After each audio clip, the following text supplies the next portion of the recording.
The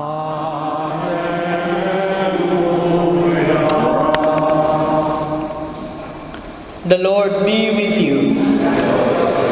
A reading from the Holy Gospel according to John.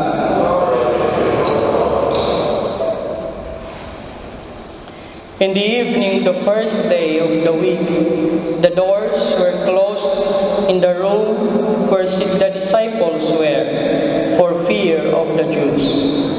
Jesus came and stood among them. He said to them, "Peace be with you," and showed them his hands and his side. The disciples were filled with joy when they saw the Lord, and he said to them again, "Peace be with you. As the Father sent me, so I am sending you." After saying this, he breathed on them and said, "Receive the Holy Spirit.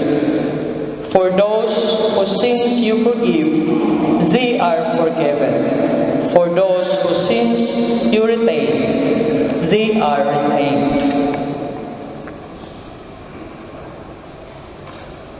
The Gospel of the Lord.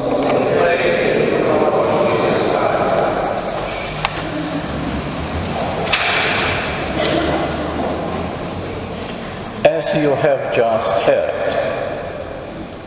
the real and true meaning of the feast today is one word: peace and love.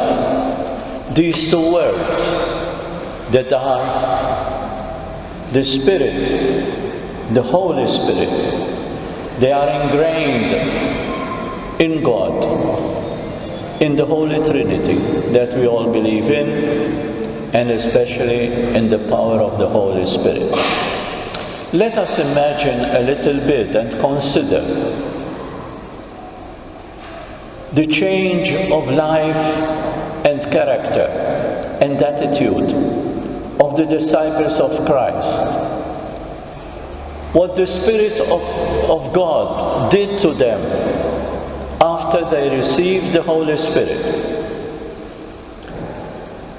We know, and you know, what we have celebrated recently.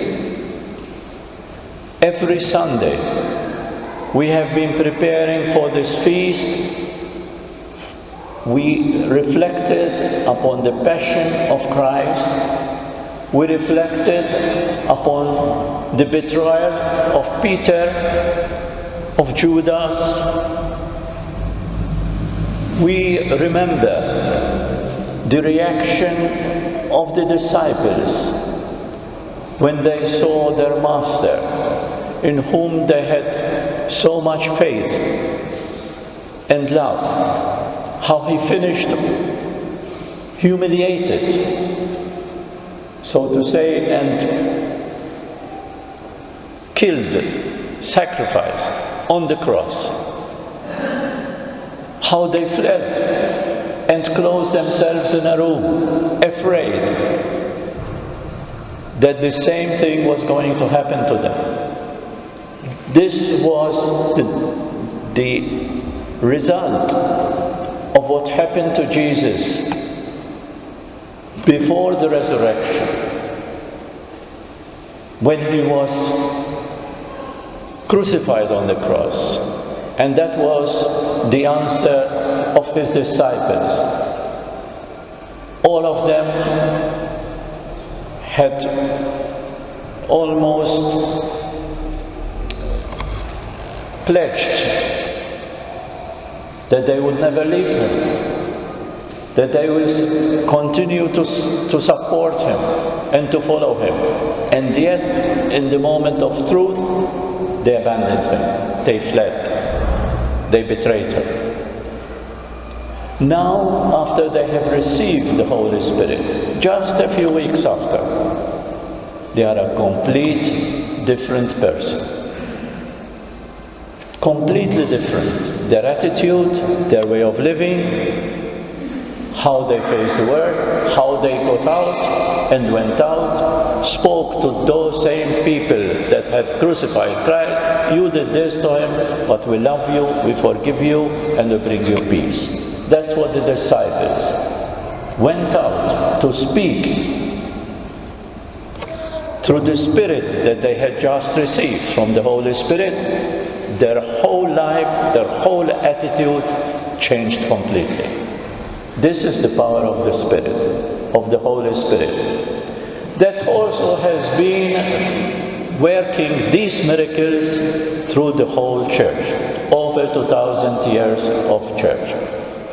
The church, formed and made and run by human beings, has always made mistakes, has always sinned, has always had people even at the top positions of the church, popes, cardinals, priests, pedophile priests, you name it, crimes of so many scandals that the church has done during 2,000 years of history.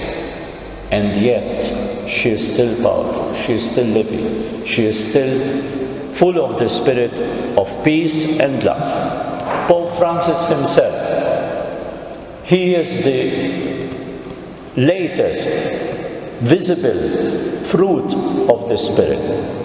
Who had believed in him? No one had believed that he would be chosen the head of the church 3 years ago by the cardinals who voted. No one had any faith he was not one of the candidates to be voted on. And yet he came out to lead the church to a new era of peace and love. He is the symbol of the presence of the Holy Spirit in the church today.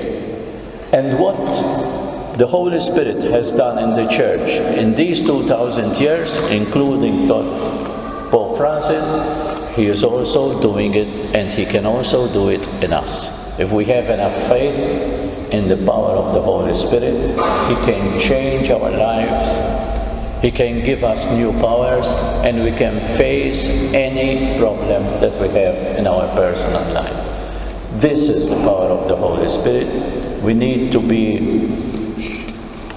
more prayerful.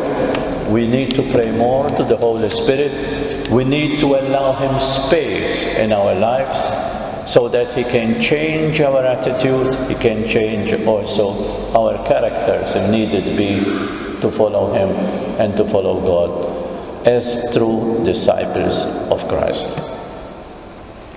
Let's read the prayer that we have on the screens. Fear locked the door, just as it likes to do. But true love came in anyway, bringing God's peace within its wounds. Peace and joy went all around, joy and peace. He breathed upon them and sent them everywhere. All earth's corners, speaking his word of love, not fear. Jesus, we too cry out, Veni Sancte Spiritus. Send your Holy Spirit of life and love to us, and hurl us out